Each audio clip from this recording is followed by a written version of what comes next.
I always knew I was the other one. In every family photo, I stood beside my sister, shoulders drawn in, mouth pressed tight, like I was bracing for the flash. Claire would smile big, glossy and glowing.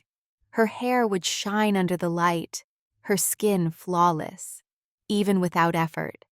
Even as children, people noticed her first. At family gatherings, relatives would pinch her cheeks and tell her how pretty she was. Then they'd glance at me and offer an awkward smile. "You must be the smart one," they'd say, as if that was supposed to console me. It never did. My sister was the beauty. I was the brain. It was never up for debate. That was just how the world arranged us. The roles we were handed before we could protest. Claire was seen. I was tolerated. I wasn't hideous. At least, I don't think I was. But I was the kind of girl who disappeared into a room. Plain, acne-prone. Round in the places Claire was sleek. Hair that frizzes in humidity and refuses to fall right. Eyes too small. Teeth slightly crooked. All the tiny things people don't notice until someone else stands next to you and shows them what better looks like. That better was always Claire. Middle school was the worst of it. Boys whispered nicknames, Butterface, Frizz. One time someone taped a note to my locker that said, "Before and after a photo of Claire," and a drawing of a blob with my name on it. I didn't cry. I just peeled it off, folded it neatly, and threw it in the trash.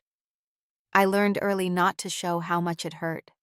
I learned to laugh when others laughed, to shrink into the walls, to find safety in invisibility. My mother told me not to worry so much about appearances. Focus on your strengths, she'd say, and she meant it as kindness. But it didn't feel kind. It felt like a concession, like the world had made its choice and I just had to play along. Claire, meanwhile, flourished. She got compliments like oxygen. Her Instagram following grew before she turned 16. She had a ring light, a makeup vanity, and my parents' full attention. My mom styled her hair. My dad bragged about her when guests came over. She got the master bedroom when the house was renovated. I got the leftover paint cans and a desk with a wobbly leg. It wasn't jealousy. Not exactly. It was loneliness. The loneliness of being seen but never looked at. I found comfort in small things. Books, long walks, journals no one read. When I turned 15, I started experimenting with skincare not because I thought I could be pretty, but because it felt like something I could control. I saved up lunch money to buy drugstore cleansers. I watched tutorials alone in my room. I made lists of ingredients that sounded promising: niacinamide, aloe, rose hip oil. The results were minimal. My skin stayed temperamental, but the ritual soothed me. The quiet of applying toner in the mirror, rubbing balm into my cheeks, it gave me the feeling, however fleeting, that I was worth caring for. No one else noticed. Not my family, not my classmates. But I did, and that was enough to keep going. After high school, Claire went to L.A. to try modeling full-time. My parents supported her without hesitation. They even helped her move, bought her a new suitcase, a ring light, and booked her a session with a personal trainer. When I said I was enrolling in a local college and working part-time at a small skincare kiosk, my mom barely looked up from her phone. "That's good. Just don't lose focus." On what exactly? I wasn't sure. Focus on disappearing quietly, maybe. The kiosk job paid terribly, but I loved it. I watched customers try samples on the backs of their hands, comparing textures and scents. I listened to what they liked, what they hated, what made them feel confident. One woman with deep smile lines once said, "It's not about age, it's about being noticed." That word stuck with me. I wanted to be noticed, but not for how I looked, for what I could create. That's when I started formulating. It began in my dorm room. I blended oils and clays in small bowls. I borrowed textbooks from the library cosmetic science, herbal remedies, aromatherapy. My first batch was a mess. The balm separated. The scent was too strong. It left a greasy film on the skin. But I didn't stop, because something had shifted. This wasn't about trying to fix myself anymore. It was about creating something outside of how I looked, something that spoke for me before anyone else could define me. Late at night, I wrote in a notebook, "If no one will ever call me beautiful, I'll build something that makes other people feel like they are." By the time I turned 21, I had filled 4 notebooks with formulas. Some worked, most didn't. I burned my skin more times than I'll admit. Essential oils are dangerous in untrained hands. But I learned. I adjusted. I documented everything. I stopped trying to make miracle products. Instead, I made quiet ones. A cleanser that didn't sting. A balm that smelled like calm evenings. A serum that softened skin, but never promised transformation. I wasn't trying to fix people. I just wanted to give them something that felt like care. I saved up for a domain name, Bare-Kinned Skin. Calm, it cost more than I wanted to spend, but it felt real, like carving my name into a world that had once shut me out. I built the website myself, a plain white background, handwritten labels scanned from my journal, photos I took on my phone using a cracked light diffuser, and a folded bedsheet as backdrop. It wasn't polished, but it was mine. I opened the store quietly. No announcements, no followers, no launch party, just a single link in my Instagram bio, and a deep breath. The first week, 2 sales. Both from girls I went to high school with, girls who never once spoke to me directly, but followed Claire religiously. I packaged their orders with trembling hands and added tiny handwritten notes. "Thank you for trusting my work." I wrote, even though they hadn't said anything kind before, even though I had once heard them laugh at me in the hallway, it didn't matter anymore. They were customers now, and I had something worth offering. Then came the email that changed everything. It was from a woman named June. She was in her late 40s. According to her message, she had tried every brand, high-end, luxury, drugstore, and nothing worked for her eczema-prone skin. She had found my store through a comment thread on a skincare blog. She ordered the oat balm and wrote back 3 weeks later. I cried when I looked in the mirror, not because I looked beautiful, but because I didn't hate myself anymore. Your product didn't fix me. It reminded me I don't need fixing. I read that email 6 times. Then I cried, too. Not because I had made a sale, because for the first time, I knew what it meant to matter. Orders trickled in, then doubled. Then came a flood I wasn't ready for. A niche skincare blog featured me. Indie brand to watch, Bare-Kind Skin. They loved the story, the simplicity, the softness. Suddenly, I had customers from across the country, people who wanted something real. I stopped checking my reflection the way I used to, not because I had become prettier, but because I was no longer measuring my value there. I became busy, joyfully so. I stopped following Claire's updates. I stopped comparing. Her world red carpets, reels, curated breakfasts, it didn't interest me anymore. Because while she chased admiration, I was building a connection. One jar at a time, one customer at a time, one woman at a time, learning she didn't have to apologize for her skin, her age, her face. My mother didn't ask what I was doing. She still forwarded me job listings for receptionist positions. Claire didn't comment and didn't like my posts, but I didn't need them to cheer anymore, because something else was growing now, stronger than bitterness. Belonging. And it came from the most unexpected place: strangers. Strangers who didn't know what I looked like in high school.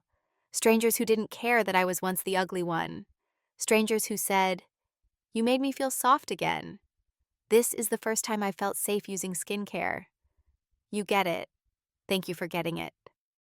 I began to believe that maybe I wasn't invisible anymore, not because people were finally looking, but because I had stopped hiding. The feature wasn't planned.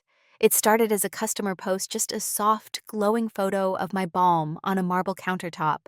No tags, no hashtags, just kind words. This saved my skin when nothing else could. But someone saw it. A beauty editor from a well-known online magazine left a quiet comment, then a private message. She asked for a sample. I sent 3. 2 weeks later, the article went live, 5 indie brands changing the way we define skincare and beauty. There I was, third on the list, bare kind, a photo of my product, a quote from my mission page: "We don't chase beauty. We will return it to you." The orders doubled again, then tripled. I couldn't keep up. I stayed up until 3 a.m. most nights, packing jars, mixing by hand, replying to emails with puffy eyes and herbal stains under my nails. My tiny studio smelled like lavender and fatigue. But I didn't complain. I had wanted to be seen for so long. And now they were looking not at my face, at my work. 3 days after the article, I got a message from Claire. It was short. "You're in L." That's wild.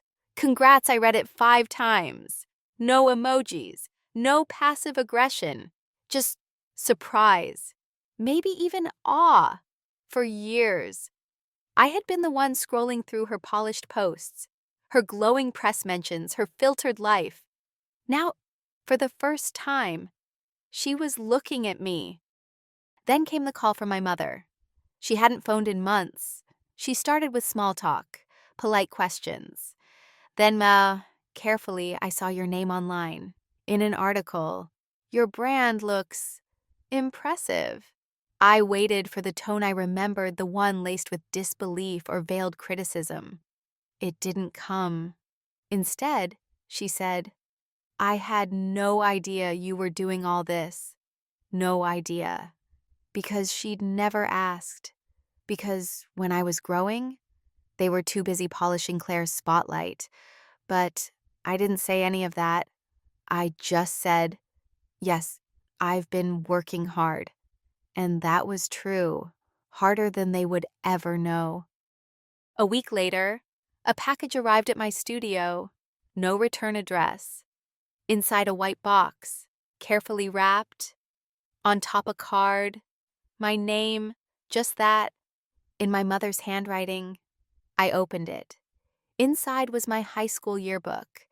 The page with my photo was marked. Underneath, she had written, "I wish I had looked at this more closely." I sat still for a long time, not crying, not angry, just quiet, because for the first time, I realized she hadn't just ignored me back then. She had missed me. She had never seen me at all. Claire posted about Bear Kind a week later, a photo of my products on her bathroom shelf. The caption read, "My little sister makes skincare that's changing lives. No filters needed." It got thousands of likes, dozens of comments. "She's your sister. That's amazing. Didn't even know you had a sibling. She's incredible, following her now." Some part of me should have felt satisfaction, but I didn't. I just felt whole, like something long broken was no longer sharp. I didn't reach out to her after that post, not because I was upset, because I didn't need to. The words had already been said, not out loud, but with effort. And effort, for people like us, meant more than apology. I stood in the studio that night, jars lined up like sentinels, my hands aching in the best way. I looked in the mirror across the room, the one I used to avoid. I saw myself, not beautiful, not ugly, just me, and for the first time, I smiled without checking how it looked. They didn't warn me. There was no text, no call, just the sound of the door chime as it rang through my studio one overcast afternoon. I was restocking sample jars when I looked up and saw them, Claire and my mother. For a split second, I froze. They stood just inside the doorway, not saying anything. Claire had her hands in the pockets of her coat. My mother clutched her purse with both hands like it was the only thing anchoring her. The room smelled like chamomile and rose water. The moment smelled like something else, old fear, mixed with something surprisingly calm. I didn't rush to greet them. I didn't say, "What are you doing here?" I just stood behind my work table and let them take it in. The walls were lined with shelves, each holding rows of neatly labeled jars. Plants spilled softly from corners. My tools were arranged the way I liked them: spatulas, pipettes, amber bottles. There was a diffuser humming quietly in the background. A notebook lay open beside a drying rack. The room was quiet, focused, and real. This wasn't my defense, it was my truth. Claire wandered over to the product display and picked up a balm jar. My mother walked slower, eyes scanning the room as if it might disappear if she blinked too hard. "It smells like you," Claire said softly. A strange thing to say, but I understood. I had once smelled like uncertainty, like hesitation, like someone trying to become invisible. Now this space was saturated with something else, me, distilled into texture and color and care. My mother finally sat down on the small sofa by the window, the one I usually curled into on long packaging days. Her eyes settled on a framed photo near the shelf. It was the only picture I kept out in the open: me, hair tied up, no makeup, holding my first real online order. She looked at it for a long time. Then, without turning to me, she said, "You've made something beautiful." It wasn't an apology, but it wasn't nothing. Claire turned to me next. She didn't smile, just said, "I don't think I ever really understood what this was."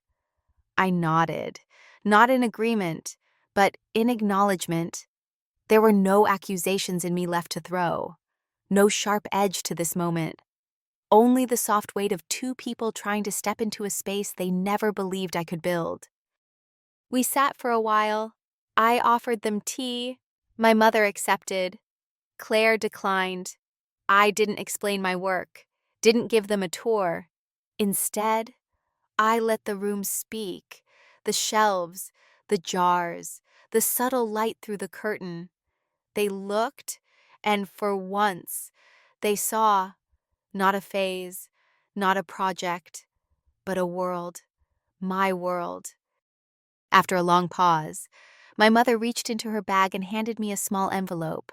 Inside was a letter, handwritten. The lines are uneven. The ink is shaky. I told myself it was for your own good, that pushing you toward what I understood was safer than watching you struggle with what I didn't. But I see now I wasn't protecting you. I was protecting myself from discomfort. I'm sorry I didn't ask more. I'm sorry I didn't stay when you needed someone to stay. You didn't need fixing. You need to believe. I folded the letter carefully and placed it in the notebook beside me. I didn't say anything. I didn't need to. When they stood to leave, Claire lingered. She looked me in the eye, like she was trying to say something without saying it. Then she reached into her pocket and handed me a tiny compact mirror. It was worn, the back scratched. "I found this the other day. It was yours, wasn't it? From high school." I recognized it, the one I used to carry in my backpack, the one I rarely dared to open in public. She added, quietly, "You don't need it anymore, but I thought maybe you should keep it, just to remember how far you've come." I took it, not because I needed a mirror, but because sometimes we keep things not for their use, but for the story they hold. They left. The door chimed again, and then there was silence. But it wasn't empty. It was full, full of all the things that had once been unsaid, now finally heard. I sat back at my work table. The sun had shifted. The light now fell across the drying rack like a soft hand. I picked up a fresh label and began to write. The words came easy, because now I wasn't writing from a place of hurt. I was writing from a place of arrival. Some mornings, I still wake before the sun. Old habits, I guess. The silence of dawn reminds me of the nights I used to mix balms in chipped bowls under the yellow glow of a cheap lamp, back when no one was watching, back when I thought that maybe if I could just make one person feel beautiful, it would be enough. I never imagined how far it would reach. Now, Bearkind has customers in more than 20 countries. We have a studio team small but close-knit. We handwrite notes in every order. We still use brown paper, soft fonts, recycled jars. I never change the brandings. It still looks like the pages of the notebook I once scribbled in with oil-stained fingers. Some things don't need to evolve. They just need to be honored. I got invited to speak now, on panels, in podcasts, sometimes on stage, standing in front of rows of people holding up phones. They ask how I did it, how I went from being the girl no one looked at to being the woman everyone listens to. But I don't talk about strategy. I talk about mirrors, the literal kind, and the ones we carry inside. How for years, I looked into my reflection and only saw what others had decided I was. How I let the absence of compliments become the voice in my head. How I built something out of that silence. Not because I wanted revenge, but because I wanted truth. When I say that now, people nod like they understand. Some do, most don't, and that's okay. This story was never written to make sense to everyone. It was written to make space for girls who grew up in the shadow of comparison. For women who were told they had a great personality, as if that were a consolation prize. For anyone who was ever laughed at for trying to love themselves.